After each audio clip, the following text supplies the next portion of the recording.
사랑하는 동성교회 성도 여러분, 오늘 우리에게 주시는 하나님의 말씀으로 저와 여러분의 삶에 은혜의 강물이 흘러 넘치시기를 축복합니다. 하나님께서 태초에 천지를 창조하실 때에 창세기 1장 2절을 보면 땅이 혼돈하고 공허하며 흑암이 깊음 위에 있고 하나님의 영은 수면 위에 운행하시니라 라고 기록되어 있습니다. 세상은 처음에 혼돈, 카오스 상태였지만 하나님께서 말씀으로 질서 정연한 세계 코스모스를 창조하시고 보시기에 심히 좋았더라라고 선언하셨습니다. 하나님께서 모든 것을 완벽하게 창조하셨지만 인간의 타락과 죄로 인해 세상은 다시금 혼돈과 어둠 속에 빠져들었습니다. 그리고 결국 노아의 홍수 사건은 단순한 물리적 재앙이 아니라 죄로 인해 하나님의 창조 세계가 다시 혼돈의 상태로 돌아간 모습을 보여줍니다. 창세기 7장 17절에서 24절의 말씀을 보면 물이 온 땅을 덮고 이전의 모든 질서가 사라진 장면이 창세기 1장 2절의 상태를 연상시킵니다. 홍수가 땅에 40일을 있었는지라 물이 땅에 더욱 넘침에 천하의 모든 높은 산이 다 덮였더니 이는 마치 창조 전의 혼돈과 공허, 흑암이 다시금 땅을 뒤덮어 버리는 것과 같습니다. 하나님께서 세우신 아름다운 질서는 인간의 죄로 인해 파괴되었고 그 결과 세상은 원래의 혼돈으로 돌아간 것입니다. 그러나 사랑하는 성도 여러분, 여기서 중요한 것은 하나님의 신실하심입니다. 창세기 8장 1절을 보면 하나님이 노아와 방주에 있는 모든 생물을 기억하사 바람을 땅 위에 불게 하시니 물이 줄어들었고 라고 말씀합니다. 하나님의 영 루아흐가 수면 위를 운행하셨던 창조의 순간처럼 홍수의 끝자락에서도 하나님은 새로운 시작을 위해 역사하셨던 것입니다. 홍수는 심판으로 끝나지 않았고 하나님은 은혜로 새 창조를 시작하셨습니다. 하나님께서는 노아와 언약을 맺으시고 무지개를 통해 다시는 물로 심판하지 않겠다라고 약속하셨습니다. 이는 하나님께서 죄를 심판하시는 분이시지만 동시에 은혜의 하나님이심임을 보여줍니다. 이 말씀을 통해 우리는 중요한 진리를 깨닫습니다. 죄는 혼돈을 가져옵니다. 죄는 단순히 개인의 문제가 아니라 가정과 사회 전체의 무질서를 가져옵니다. 하나님이 세우신 질서를 무너뜨리고 하나님과의 관계 또한 단절시키는 결과를 낳습니다. 하나님은 혼돈 속에서도 구원의 길을 예비하십니다. 노아 시대에 방주를 예비하신 것처럼 오늘날에도 예수 그리스도를 통해 구원의 길을 여셨습니다. 우리가 회개하고 돌이킬 때 하나님은 우리 가정을 또한 새롭게 회복시키실 것입니다. 그래서 하나님의 질서 안에서 살아가야 합니다. 세상의 죄악이 아무리 커더라도 하나님과 동행하는 삶이 우리의 가정과 공동체를 또한 질서 안에 머물게 합니다. 우리는 하나님의 동행을 선택함으로써 우리 가정을 은혜의 방주 안에 거하게 해야 합니다. 사랑하는 동성교회 성도 여러분, 오늘 이 말씀을 통해 우리의 가정을 되돌아보고 또 세상의 죄악 속에서 하나님의 질서를 지키며 살아가는 삶을 결단하는 시간이 되기를 바랍니다. 하나님께서 우리의 가정을 기억하시고 회복의 은혜로 인도하시기를 간절히 소망합니다. 사랑하는 성도 여러분, 하나님께서 홍수 심판을 통해 세상을 다시 새롭게 하실 계획을 세우셨을 때 그 중심에 있던 사람은 바로 노아였습니다. 성경은 노아를 단순히 방주를 지은 사람이 아니라 하나님과 동행한 사람으로 창세기 6장 9절에 소개하고 있습니다.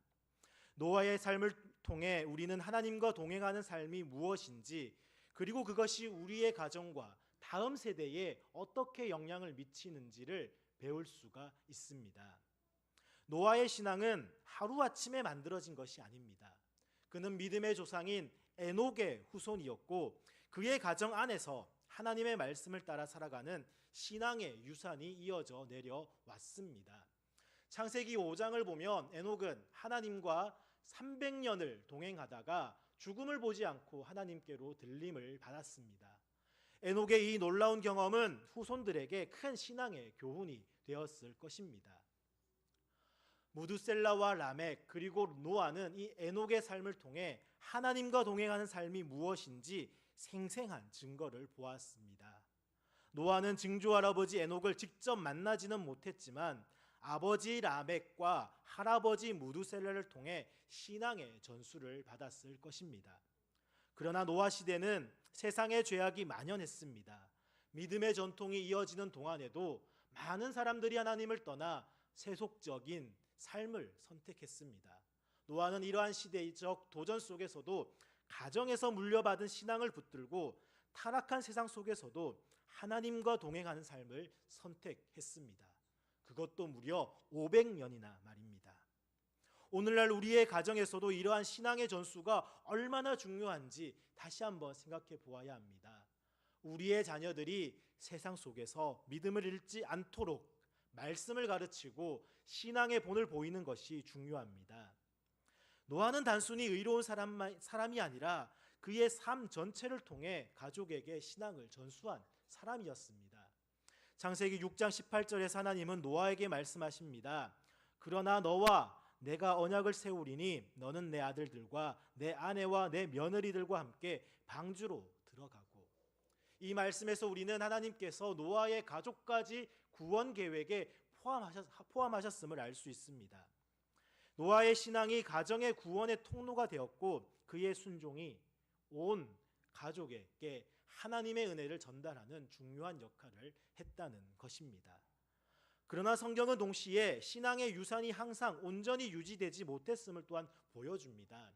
홍수 이후 노아의 포도주 사건을 보면 그가 가정에서 신앙의 영향력을 충분히 끼치지 못했던 아쉬운 부분 또한 있습니다.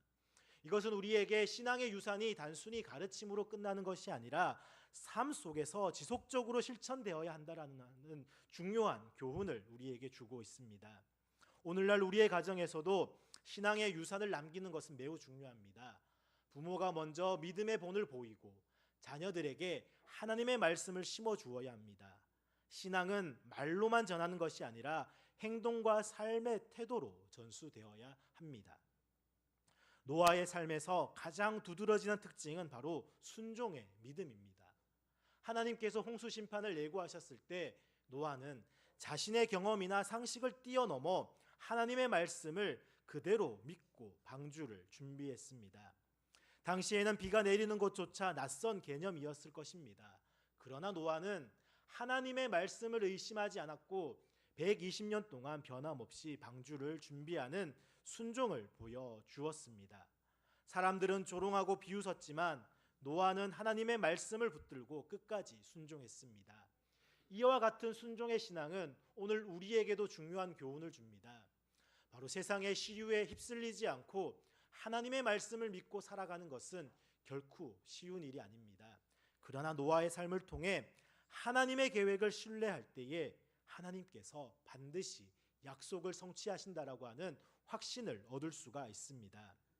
우리는 어려운 상황에서도 하나님의 말씀을 신뢰하며 끝까지 순종하는 삶을 살아가야 합니다.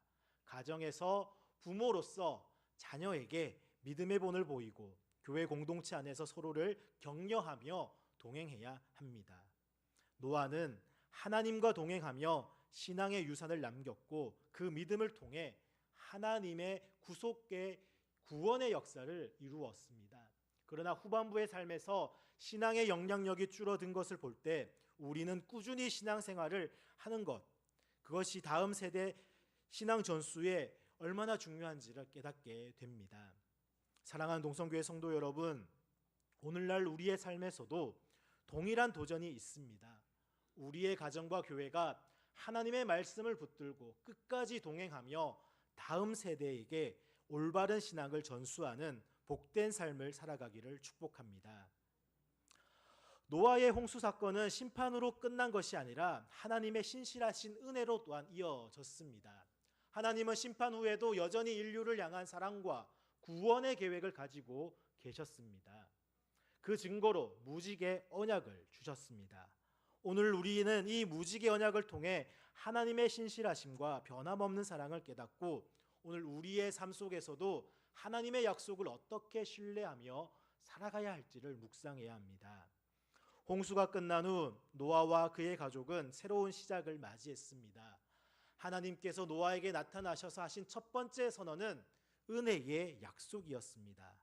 창세기 9장 8절부터 11절을 보면 하나님께서는 노아와 그의 자손들뿐만 아니라 모든 생명체와도 언약을 세우셨습니다. 창세기 9장 11절 말씀입니다. 내가 너희와 언약을 세우리니 다시는 모든 생물을 홍수로 멸하지 아니할 것이라. 이 말씀에서 우리는 하나님의 은혜는 전 인류를 향한 보편적인 약속이었음을 알 수가 있습니다. 노아의 가족만이 아니라 그 이후의 모든 세대까지 미치는 하나님의 신실하신 언약입니다. 하나님이 이 언약을 주신 것은 두 가지 중요한 의미를 가집니다. 첫째로 심판 이후에도 은혜가 있다. 하나님은 죄를 심판하셨지만 회복과 새 출발을 허락하셨습니다. 노아의 방주는 구원의 방편이었고 이제 무지개는 하나님께서 다시는 같은 방식으로 심판하지 않겠다라고 하는 평화의 상징이 되었습니다. 둘째, 언약은 하나님께서 먼저 맺으신다. 인간의 노력이나 자격이 아닌 하나님께서 주도적으로 베푸시는 약속입니다. 우리의 삶 속에서도 하나님의 은혜는 우리가 의롭기 때문이 아니라 하나님이 신실하시기 때문에 우리를 보살펴 주시고 우리에게 구원의 은혜를 베푸신다는 것입니다. 하나님은 이 무지개를 언약의 표징으로 주셨습니다. 무지개는 단순한 자연 현상이 아니라 하나님께서 인류와 맺으신 불변의 약속을 상징합니다.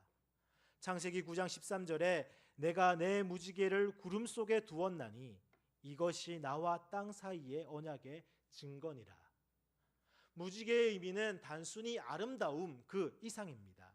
무지개는 하나님의 신실하심을 보여주는 표징입니다. 무지개는 하나님께서 약속을 지키시는 분이시라고 하는 증거입니다. 우리 인간은 쉽게 약속을 어기지만 하나님은 결코 변하지 않는 사랑으로 우리를 붙들고 계십니다.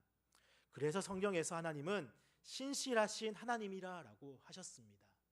우리가 신뢰할 수 있는 유일한 분이십니다.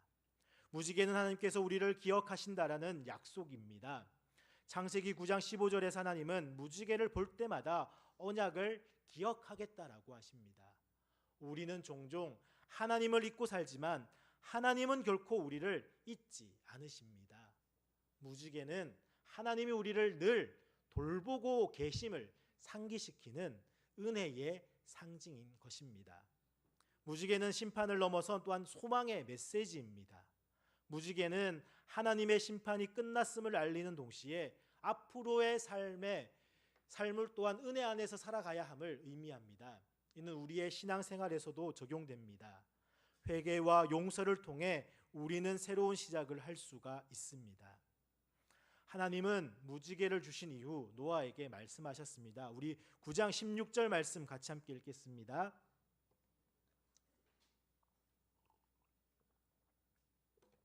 9장 16절입니다. 무지개가 구름 사이에 있으리니 내가 보고 나 하나님과 모든 육체를 가진 땅의 모든 생물 사이에 영원한 언약을 기억하리라.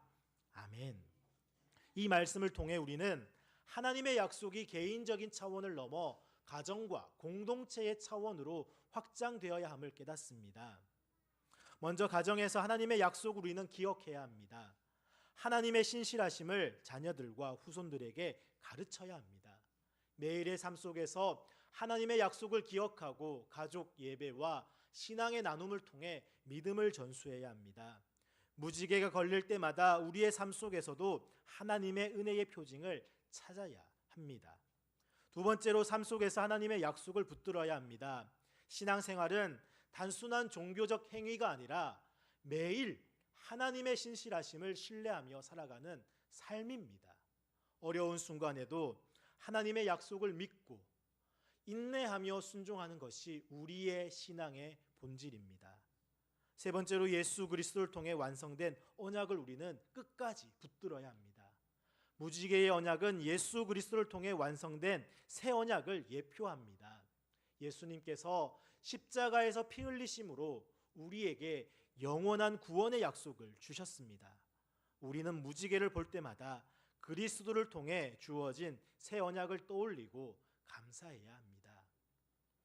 무지개 언약은 하나님이 우리의 삶 속에서 신실하게 일하심임을 보여주는 상징입니다. 우리는 이 언약을 단순한 상징으로 여기지 않고 하나님과의 관계 속에서 또한 신실하게 살아가야 합니다. 사랑하는 동성교회 성도 여러분, 하나님께서는 무지개를 통해 우리에게 변함없는 사랑을 보여주셨습니다. 우리의 삶 속에서 하나님을 신뢰하고 약속을 또한 붙들고 나아가는 믿음의 가정과 공동체가 되기를 축복합니다.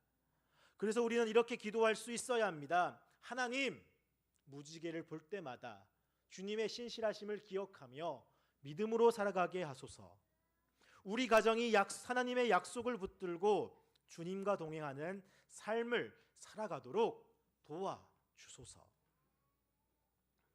사랑하는 동성교회 성도 여러분, 하나님께서 노아와 그의 가족을 통해 새로운 시작을 주셨지만 우리는 노아의 삶에서 신앙의 영향력을 지속적으로 유지하는 것이 얼마나 어려운지를 보게 됩니다. 신앙은 단순히 한순간의 결단으로 끝나는 것이 아니라 지속적인 실천과 세대를 넘어 전수되어야 하는 것입니다. 우리 이번 동성교회 중고등부가 수련회를 갔다 왔습니다. 거기서 참 많은 은혜를 받았습니다. 그러나 그것으로 끝나서가 아니라 계속해서 그것이 유지되어야 하는 것처럼 말입니다.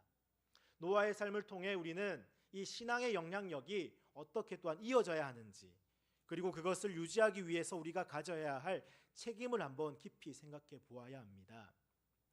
홍수 이후 새로운 세상을 시작한 노아의 모습은 어떻게 보면 신앙의 정점에 있을 수도 있었을 것처럼 보였습니다. 그러나 창세기 9장을 보면 노아는 포도원을 세우고 그 열매로 인해 술에 취해 실수를 저지르게 됩니다. 노아가 농업을 시작하여 포도나무를 심었더니 포도주를 마시고 취하여 그 장막 안에서 벌거벗은 이 사건은 우리에게 몇 가지 중요한 교훈을 줍니다. 먼저 신앙의 성공이 다음 세대의 보장이 아니다라는 것입니다. 나의 신앙의 성공이 꼭 우리 자녀들에게까지도 보장이 되는 것은 아니라는 것입니다. 노아는 하나님과 동행하는 삶을 살았고 홍수 심판에서 구원을 받았지만 신앙은 한순간의 승리로 끝나는 것이 아니라 지속적인 경건의 훈련이 필요합니다.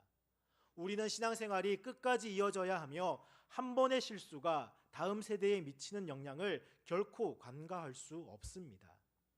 두 번째로 실패의 영향력은 가정에 깊이 영향을 미칩니다.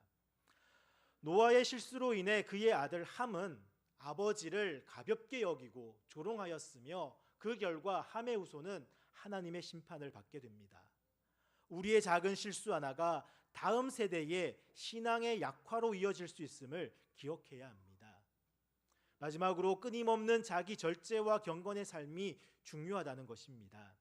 신앙은 단순한 믿음의 고백을 넘어서 삶 전체에 영향을 미치는 것이며 이 노아의 실패를 통해 우리는 늘 하나님의 말씀에 깨어 있어야 함을 배웁니다. 노아의 이야기는 가정의 신앙 전수의 중요성을 강조합니다. 창세기 6장에서 하나님께서 노아와 그 가족이 함께 방주로 들어가도록 명령하셨고 이로 인해 가정이 구원의 방주 안에서 함께 생명을 얻었습니다. 그러나 그 이후 신앙의 흐름은 점차 약해졌고 자녀들에게 충분한 영향을 미치지 못했음을 알 수가 있습니다.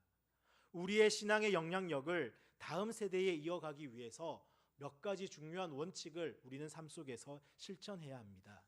그것은 첫 번째로 신앙의 모범을 보이는 부모의 역할일 것입니다. 자녀들은 부모의 말보다 행동을 통해 신앙을 배우게 됩니다. 노아가 방주를 지을 때 자녀들과 함께 했던 것처럼 우리의 신앙이 실제적인 삶의 모범으로 보여져야 합니다. 가정에서 예배, 기도, 말씀 묵상을 함께하며 신앙의 유산을 전수해야 합니다. 두 번째로 가정의 신앙 교육이 우선순위가 되어야 합니다.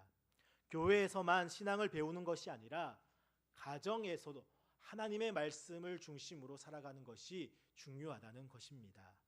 가정에서 매일 작은 실천들, 감사기도, 식사기도, 성경 읽기 등을 통해 신앙의 흐름을 지속해야 합니다. 마지막으로 세상 문화 속에서도 신앙의 가치를 지켜가야 합니다. 노아의 후손들이 바벨탑을 쌓은 것을 보면 세상의 가치가 얼마나 쉽게 우리 신앙의 가치를 밀어낼 수 있는지를 알 수가 있습니다. 우리는 세상의 유혹 속에서도 신앙을 지키고 또한 다음 세대에게 신앙의 본질을 분명하게 가르쳐야 합니다. 노아의 삶에서 가장 안타까운 부분은 그의 후손들이 하나님의 뜻을 거스르고 바벨탑을 쌓으며 하나님을 대적하는 길을 선택했다라는 것입니다. 바벨탑 사건은 인간이 하나님을 떠나 스스로의 이름을 높이고자 했던 대표적인 사례입니다. 창세기 11장 4절에 자 우리가 성읍과 탑을 건설하여 그 탑 꼭대기를 하늘에 닿게 하고 우리 이름을 내자. 이 사건을 통해 신앙의 영향력을 지속적으로 유지하지 못했을 때 어떠한 결과가 나타나는지를 알 수 있습니다. 노아가 살아 있었음에도 신앙의 영향력이 미치지 못했다는 것입니다. 노아와 그의 아들 셈은 바벨탑 사건 당시에도 생존해 있었습니다. 하지만 그들은 다음 세대에게 강력한 신앙적 리더십을 보여주지 못했습니다. 이는 신앙의 전수와 실천이 끊임없이 강조되고 지속적으로 실천돼야 함을 보여줍니다. 바벨탑 사건은 공동체의 신앙 교육 실패를 또한 나타냅니다. 하나님과 동행하는 삶이 가정과 공동체 속에서 약해지면 인간은 자신의 이름을 내고 자만하게 된다는 것입니다. 우리 가정도 세상의 성공과 물질적 목표가 아니라 하나님의 영광을 위해 살아가도록 방향을 잡아야 합니다. 오늘날 우리의 가정은 신앙의 영향력을 미치고 있습니까? 세상의 가치관과 문화 속에서 우리는 어떻게 하나님의 말씀을 중심으로 살아가고 있습니까? 교회와 가정이 함께 협력하여 다음 세대가 바른 신앙을 가질 수 있도록 우리는 돕고 있습니까? 노아의 삶을 통해 신앙은 한 세대에서 끝나는 것이 아니라 지속적으로 이어져야 한다는 사실을 배우게 됩니다. 우리는 신앙을 지키고 다음 세대에게 전수하며 우리의 가정이 세상 속에서 하나님의 거룩한 영향력을 미치는 공동체가 되어야 합니다. 사랑하는 동성교회 성도 여러분, 우리의 가정이 신앙의 흐름을 이어가는 은혜로운 가정이 되기를 축복합니다.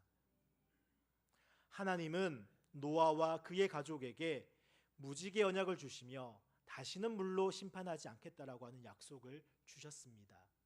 이는 하나님의 신실하심과 사랑의 상징이며 오늘 우리에게도 동일한 메시지를 전해줍니다. 하나님께서는 우리 가정과 삶 속에서도 동일한 은혜를 베푸시며 우리가 그분과 함께 동행하며 살아가기를 원하시고 계십니다. 노아의 이야기는 단순히 과거의 사건이 아니라 오늘을 살아가는 우리의 신앙 여정에 중요한 가르침을 줍니다. 하나님께서는 우리가 매일의 삶 속에서 은혜의 언약을 기억하고 믿음으로 순종하며 세상 속에서 하나님의 사랑을 드러내기를 바라십니다. 사랑하는 동성교회 성도 여러분, 하나님은 변함없으신 분이십니다. 노아와 그의 후손들에게 주셨던 이 무지개 언약은 오늘 우리에게도 동일하게 유효합니다. 우리는 신앙을 단순히 개인적인 것이 아니라 가정과 공동체가 함께 붙들어야 할 하나님의 약속으로 받아들여야 합니다. 하나님의 신실하신 사랑을 믿고 순종하며 세상 속에서 신앙의 흔적을 남기며 온 가족이 함께 하나님께서 주신 언약을 굳게 붙들고 나아가는 복된 삶이 되기를 간절히 축복합니다. 기도하겠습니다.